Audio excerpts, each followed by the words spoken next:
Самотните хора имат нужда от добрина. Възрастна жена, живеела сама в малко село в Англия. След като губи съпруга си, самотата започва да й тежи всеки ден. Нямала с кого да говори, а единственият човек, когото виждала през прозореца, бил пощальонът.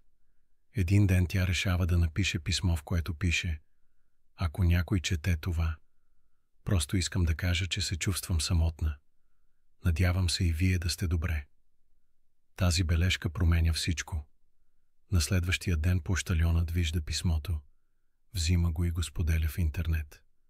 Скоро целият квартал разбира за жената и хората започват да й пишат писма, да й оставят картички, цветя и покани за чай.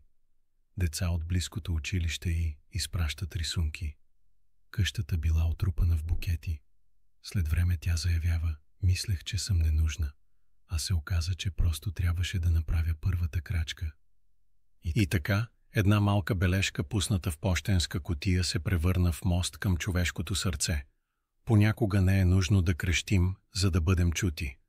Нужно е просто да се осмелим да прошепнем: тук съм.